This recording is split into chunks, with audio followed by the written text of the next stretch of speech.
Hello guys. आज के इस वीडियो में हम लोग डिस्कस करेंगे अबाउट रिएक्शन मैकेनिज़म्स। अपकमिंग जितने भी वीडियोस होंगे वो सभी बेस्ड होंगे रिएक्शन मैकेनिज़म्स के ऊपर, ऑर्गेनिक केमिस्ट्री में जितने भी इन्वॉल्व होते हैं। तो आज हम लोग देखेंगे electrophilic addition involving carbocation intermediate. ये INT मतलब इंटरमीडिएट है, ठीक है। तो इसके हम लोग एक सबसे पहले बेसिक प्रिंसिपल देख लेते हैं कि बेसिक रिएक्शन की स्कीम कैसे होती है। उसके बाद में हम लोग डिटेल में देखेंगे कि क्या क्या एग्जांपल हम लोग देखा करते हैं। इलेक्ट्रोफिलिक का मतलब क्या है कि सबसे पहले आपको नाम से ही रिएक्शन मैकेनिज्म के बारे में आधी इन्फॉर्मेशन मिल जाएगी। सबसे पहली बात यहाँ पे कह रखी है कि इलेक्ट्रोफिलिक। अब इलेक्ट्रोफिलिक के बारे में अगर मैं आपको कहूँ कि इलेक्ट्रोफिलिक का मतलब हो गया, इलेक्ट्रोफिलिक का मतलब हो गया फर्स्ट अटैक होगा by electrophile, first attack by electrophile, ठीक है। पहली अटैक होगी इलेक्ट्रोफाइल से, उसके बाद में आपके पास में कार्बोकेटाइन इंटरमीडिएट फॉर्म होगा, ठीक है। कार्बोकेटाइन इंटरमीडिएट फॉर्म होगा और यहाँ पे एक एडिशन किया रखा है। एडिशन का मतलब ये हो गया कि extra group added, extra group added, ठीक है। एक्स्ट्रा ग्रुप एडेड मतलब उस हाइड्रोकार्बन के पास अगर इनिशियली कुछ ग्रुप अगर प्रेजेंट है उसके साथ हम लोग छेड़छाड़ नहीं करेंगे, हम लोग सिर्फ एक एक्सटर्नली एक नया ग्रुप ऐड कर देंगे, ठीक है। तो वही होती है इलेक्ट्रोफिलिक एडिशन। और कार्बोकेटाइन इंटरमीडिएट मतलब इसका जो इंटरमीडिएट होगा ये एक कार्बोकेटाइन होगा, ठीक है। तो चलिए अब हम लोग बेसिक रिएक्शन स्कीम को देखते हैं, रिएक्शन मैकेनिज्म कैसे होती है बेसिकली।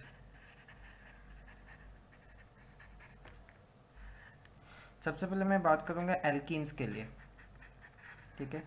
मैं बात कर रहा हूँ एल्कीन्स की, मतलब कार्बन डबल बॉन्ड कार्बन और यहाँ पे 4 सब्स्टिट्यूएंट होंगे, ठीक है। एल्कीन्स की मैं बात कर रहा हूँ। अच्छा, तो सबसे पहले एल्कीन्स में क्या होता है, फर्स्ट अटैक कौन होगा, इलेक्ट्रोफाइल। इलेक्ट्रोफाइल पहली अटैक करेगी। अब यहाँ पे क्या आ जाएगा, इलेक्ट्रोफाइल जैसे ही आएगा,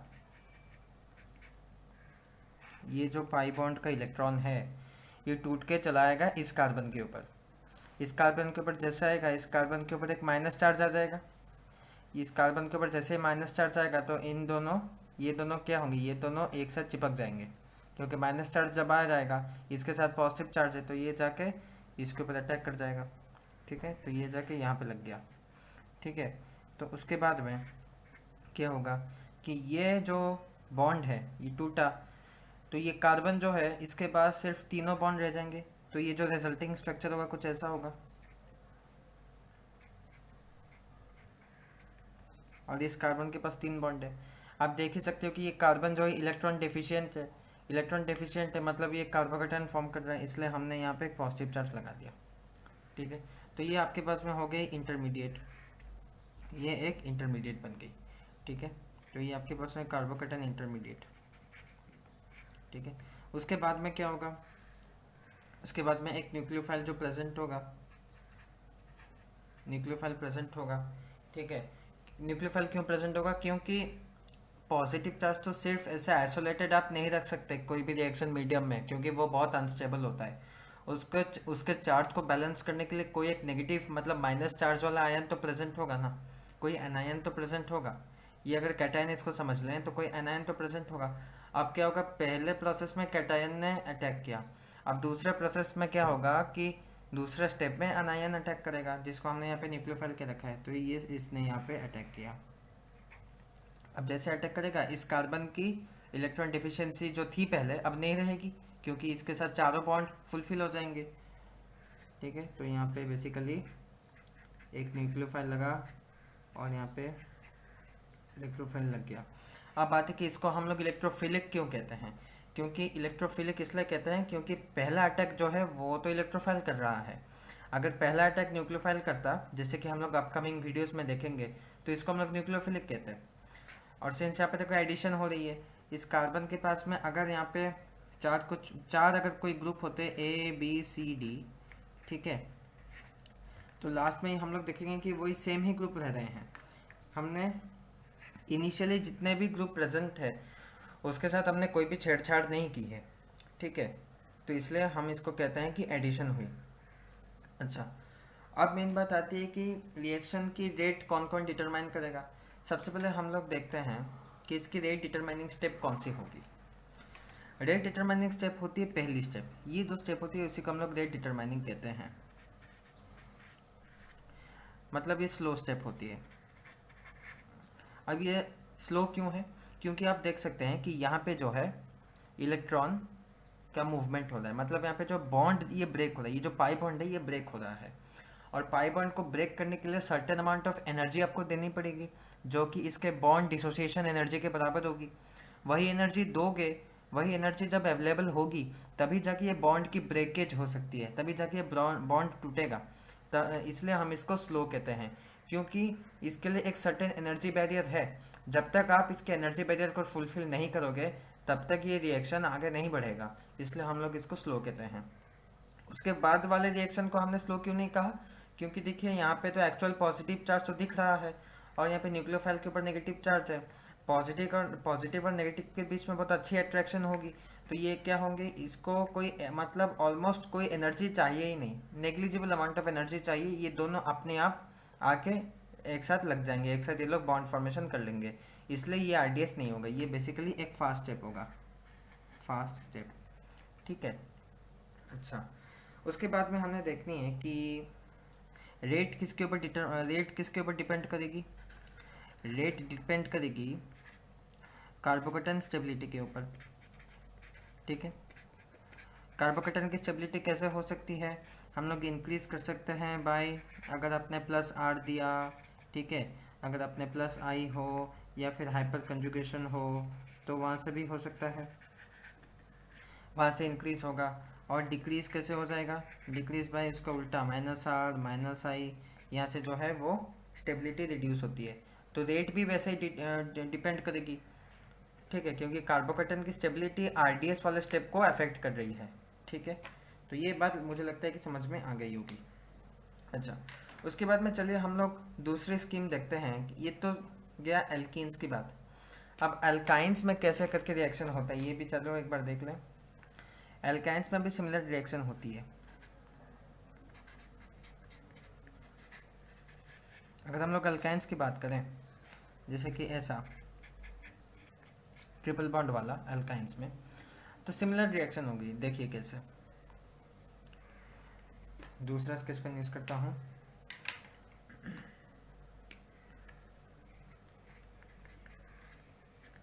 एक इलेक्ट्रोफाइल आएगा, ये इलेक्ट्रॉन इसके ऊपर आ जाएगा और इन दोनों के बीच में क्या होगी, एक अटैकिंग टाइप की सिचुएशन हो जाएगी, मतलब ये दोनों एक साथ लग जाएंगे। तो ये आपके पास में क्या होगा, यहाँ पे एक कार्बोकेटन फॉर्मेशन होगा और यहाँ पे एक इलेक्ट्रोफाइल ऐसे लग गया।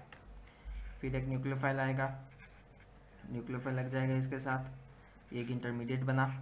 न्यूक्लियोफाइल लगेगा जब, तो हम इसको ऐसे कह सकते हैं,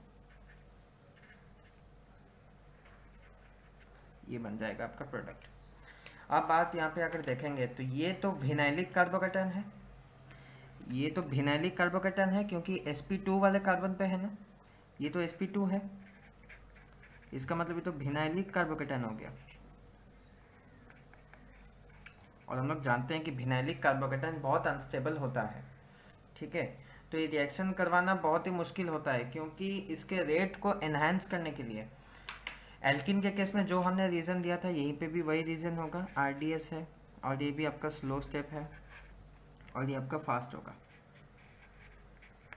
ठीक है, ये आपका फास्ट स्टेप है और ये स्लो स्टेप है। यहाँ पे बॉन्ड को तोड़ने के लिए एक सर्टेन एनर्जी चाहिए होगी।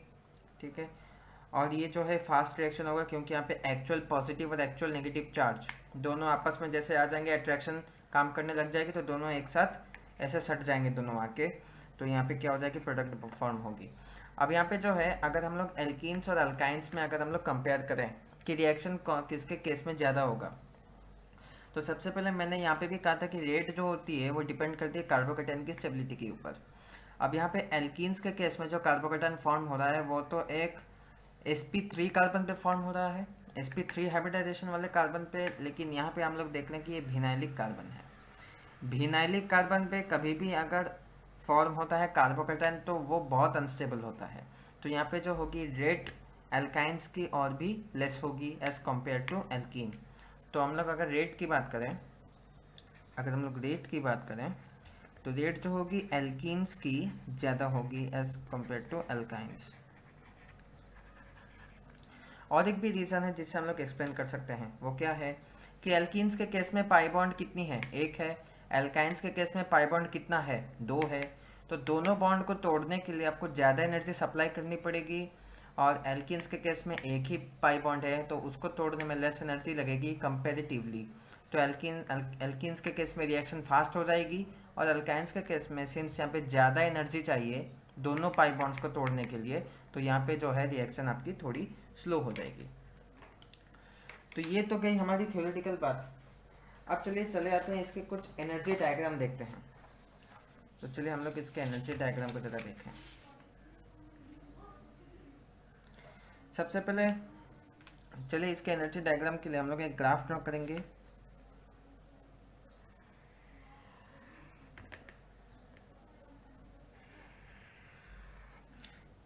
ये ग्राफ में एक तो होता है रिएक्शन कोऑर्डिनेट, और यहाँ पे होता है पोटेंशियल एनर्जी।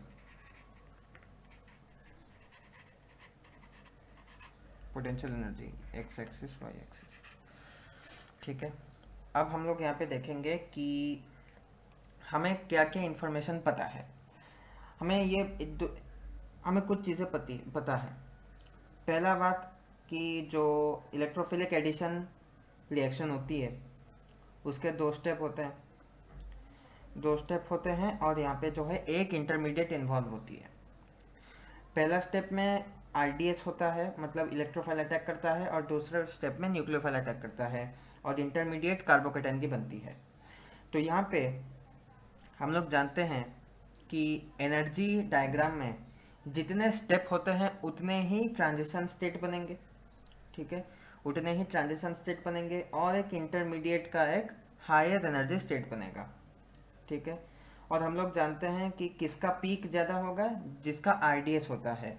जो स्टेप RDS स्टेप होती है उसकी पीक क्या होती है, ज़्यादा होती है, क्योंकि हम लोग जानते हैं कि RDS की एनर्जी रिक्वायरमेंट या फिर एनर्जी ऑफ एक्टिवेशन हाई होती है। तो चलिए उसके हिसाब से हम लोग एक बार ड्रॉ कर लेते हैं। ये ओवरऑल रिएक्शन आपकी एक्जोथर्मिक होती है, तो प्रोडक्ट की जो एनर्जी कंटेंट होगी वो रिएक्टेंट से लेस होगी। तो ये अगर आपका रिएक्टेंट है और प्रोडक्ट आपकी यहाँ पे कहीं होगी। चलिए तो हम सबसे पहले ड्रॉ कर लेते हैं कि कैसे रिएक्शन दिखेगी कैसे।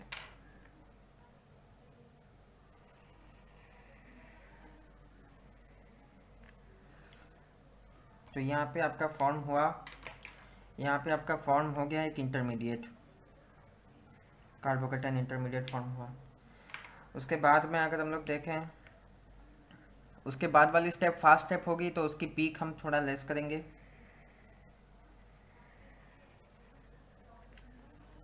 ऐसे करके कुछ एक रिएक्शन चलेगी, ठीक है। अगर आप लोग देखें पहले वाले में, मैं यहाँ पे रिएक्शन लिख देता हूँ। रिएक्शन क्या था, रिएक्शन ऐसे कुछ था, प्लस इलेक्ट्रोफाइल एक आया। तो पहला स्टेप में क्या बना, एक कार्बोकेटाइन बना, और यहाँ पे एक इलेक्ट्रोफाइल लगा। और दूसरा स्टेप में क्या हुआ कि दूसरा स्टेप में न्यूक्लियोफाइल भी लग गया, ठीक है। तो यहाँ पे न्यूक्लियोफाइल भी लग गया। अच्छा, अब चलिए इसके अकॉर्डिंग हम लोग लिख लेते हैं कि यहाँ पे कार्बोकेटाइन लगेगा, यहाँ पे आपका कार्बोकेटाइन नहीं, यहाँ पे एल्कीन होगा, यहाँ पे कार्बोकेटाइन इंटरमीडिएट, और यहाँ पे जो प्रोडक्ट है पी फॉर प्रोडक्ट, ठीक है। अच्छा, अगर आप अगर ध्यान से देखें तो यहाँ पे आपको पता चलेगा कि पहला रिएक्शन का एक्टिवेशन एनर्जी ये वाली है, और दूसरी रिएक्शन की जो एक्टिवेशन एनर्जी है वो ऐसी है कुछ। इसको हम लोग E1 पकड़ लेते हैं, और इसको हम लोग E2 पकड़ लेते हैं। ग्राफ से देखकर ही पता चल रहा है कि E1 ग्रेटर देन E2, ठीक है। तो इसलिए हम लोग कहते हैं कि ये वाली जो स्टेप होगी, ये वाले बेसिकली RDS स्टेप है और ये वाले आपकी फास्ट स्टेप है। तो ये आपकी RDS हो गई, क्योंकि एनर्जी डिमांड ज़्यादा है और एनर्जी डिमांड D2 की कम है, तो ये आपका फास्ट स्टेप हो गया। ठीक है, तो ये बेसिकली होती है इलेक्ट्रोफिलिक रिएक्शन की मैकेनिज्म, ऐसे चलती है। तो क्या क्या चीज़ें हमें अभी तक सीखने को मिला? पहला था कि ये बेसिकली 2 स्टेप रिएक्शन होता है, 2 स्टेप रिएक्शन। ठीक है, अच्छा, उसके बाद में अगर हम लोग देखें कि यहाँ पे जो होता है कार्बोकेटन इंटरमीडिएट इन्वॉल्व। ठीक है, तीसरी बात अगर हम लोग देखें कि जो एल्केन प्रोड्यूस होती है, alkene may have optical activity. ठीक है, ठीक है ना, क्योंकि हम लोग जानते हैं कि एल्कीन्स तो ऑप्टिकल एक्टिविटी शो नहीं करता, वो तो सिर्फ ज्योमेट्रिकल आइसोमेरिज्म शो करेगा, लेकिन एल्केन्स जो है वो तो ऑप्टिकल शो कर सकता है और वो तो ऑप्टिकल एक्टिविटी उसकी हो सकती है।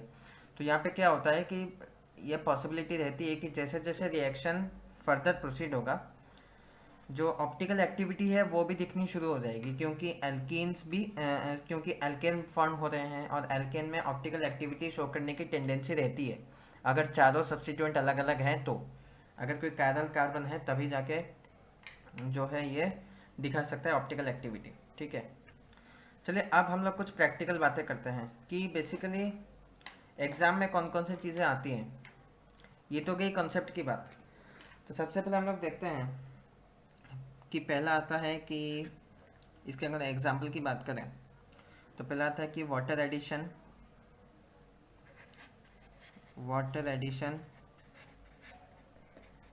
इन acidic medium.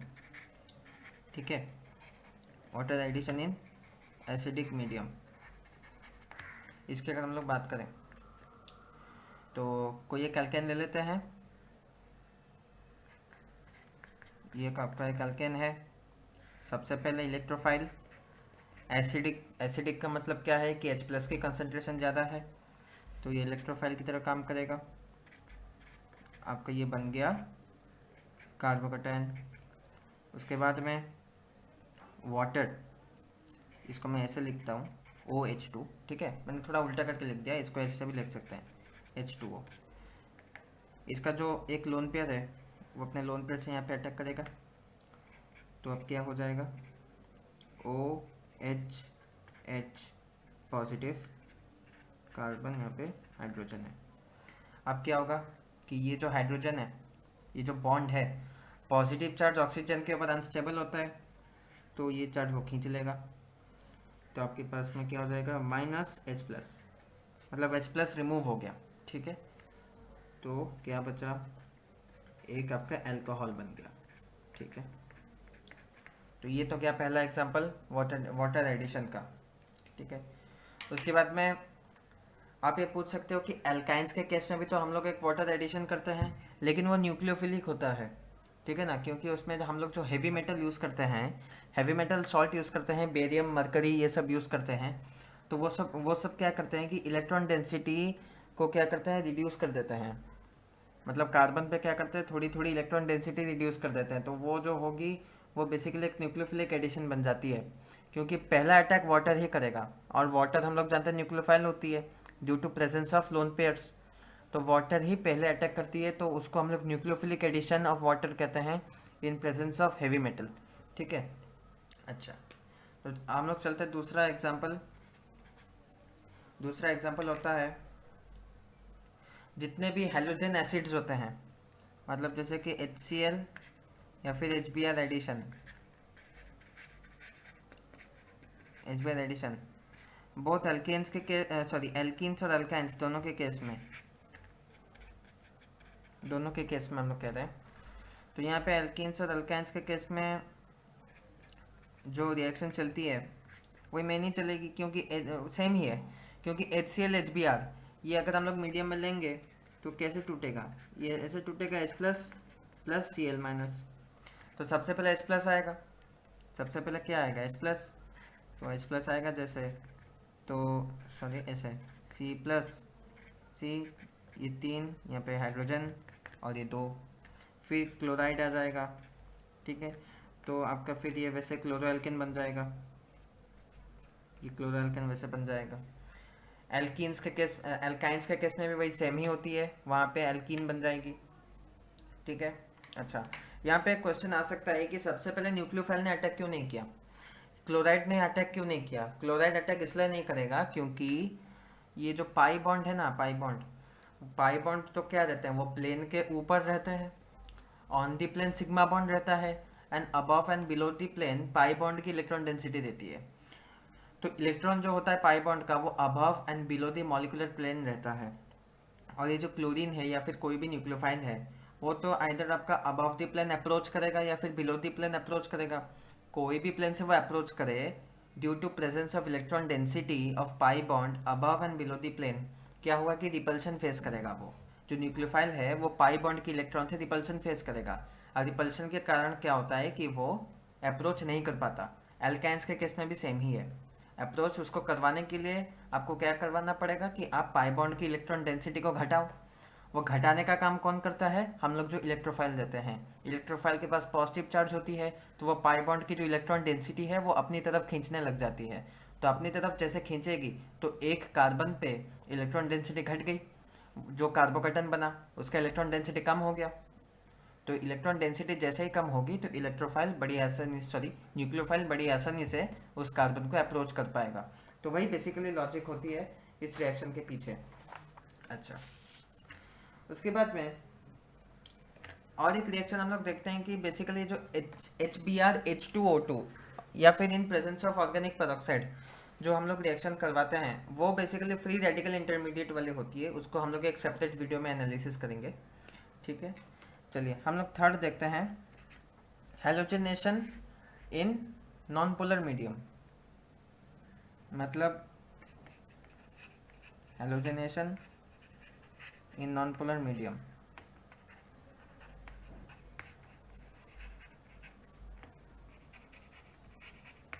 Non polar medium जैसे कि क्लोरीन इन CCl4, सबसे फेमस एग्जांपल क्लोरीन इन CCl4। तो यहाँ पे क्या होगा कि आपको ये एल्केन लीजिए। अब क्लोरीन ये जो मॉलिक्यूल है, ये मॉलिक्यूल जब इस मॉलिक्यूल को अप्रोच करेगा, जब ये एल्केन के पास में आएगा, तब क्या होगी, दोनों की इलेक्ट्रॉन क्लाउड्स में या फिर इलेक्ट्रॉन डेंसिटीज़ के बीच में रिपल्शन होगी। और रिपल्शन के कारण क्या होगा कि इलेक्ट्रॉन डेंसिटीज़ की टेंडेंसी होगी कि हम लोग शिफ्ट करेंगे।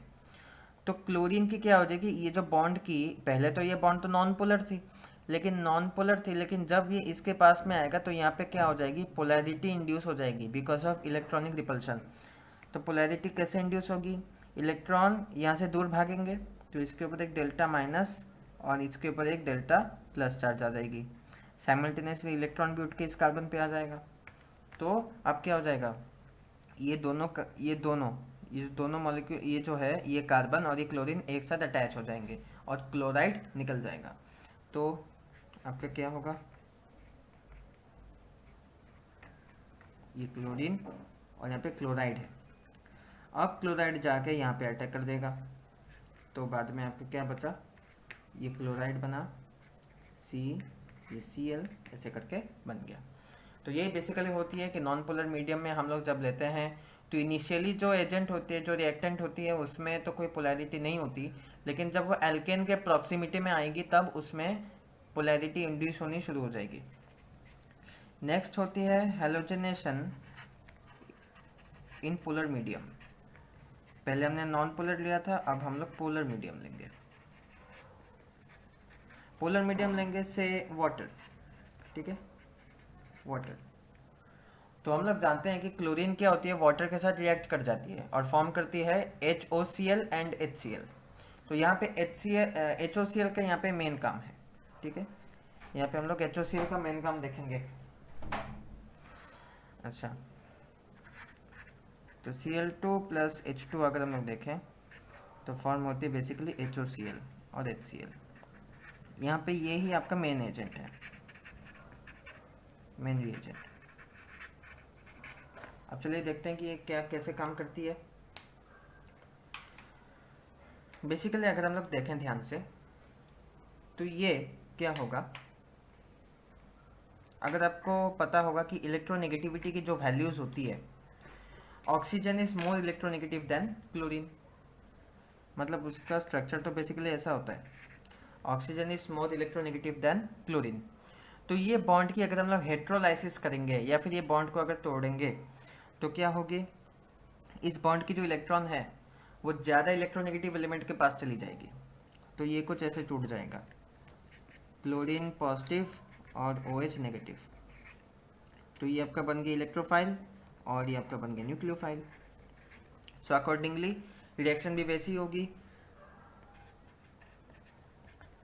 पहले क्या होगा, Cl प्लस वो अप्रोच करेगा, तो ये Cl हो गया। उसके बाद में OH माइनस यहाँ से आ गया। तो बेसिकली ऐसे ही होती है रिएक्शन। ये मैंने बहुत ही सिंपल एल्केन लेके करवाया है लेकिन आपको हमेशा कार्बोकेटाइन की स्टेबिलिटी का ध्यान रखना है। कार्बोकेटाइन की स्टेबिलिटी कैसे होती है, क्यों होती है, और उसको इंक्रीज़ करने के लिए हम लोग क्या क्या कर सकते हैं, जैसे कि हाइड्रेट शिफ्ट होता है, मिथाइल शिफ्ट होता है, रीअरेंजमेंट करना, ठीक है, ring expansion, ring contraction, resonance, ये सभी चीज़ों को आपको ध्यान में रख के ही करना पड़ेगा। पहले कार्बोकेटाइन की स्टेबिलिटी को इंक्रीज करवाने के बारे में सोचेंगे, उसके बाद जाके हम लोग न्यूक्लियोफाइल की अटैक करवाएंगे। ठीक है, तो ये बात समझ में आ गई होगी। अच्छा, उसके बाद में अगर हम लोग देखें, दो रिएक्शंस होते हैं, एक होता है हाइड्रोपोरेशन ऑक्सीडेशन, उसको HBO से लिख देते हैं, और दूसरा एक होता है ऑक्सीमर्कुलेशन डीमर्कुलेशन। ये रिएक्शन को हम लोग एक सेपरेट वीडियो में, इसको मैं एक सेपरेट वीडियो में आपको इसका एनालिसिस कराऊंगा, ठीक है, क्योंकि यहाँ पे जो मेटल्स यूज़ होते हैं, बोरॉन जो यूज़ होता है, या फिर यहाँ पे सोडियम बोरोहाइड्रेट यूज़ होता है, मरकरी यूज़ होता है, इसके जो है अलग अलग फंक्शंस हैं, उन सभी को यहाँ पे डालने जाऊँगा तो ये वीडियो कुछ ज़्यादा ही लंबा हो जाएगा। तो ठीक है, hope you like the video. अगर वीडियो आपको पसंद आया होगा तो इसको लाइक और शेयर ज़रूर कीजिएगा। चैनल पे अगर आप लोग नए हैं तो इसको शेयर ज़रूर कीजिएगा। ये वीडियो आपको कैसा लगा इसके बारे में मुझे कमेंट सेक्शन में ज़रूर बताइएगा, और अगर आपका कंटेंट रिलेटेड कोई भी डाउट या फिर कोई भी क्वेरी हो तो कमेंट बॉक्स में ज़रूर लिखिएगा। जितना दूर तक संभव हो सके मैं उनके रिप्लाई देने की कोशिश करूँगा। Till then keep studying and stay tuned.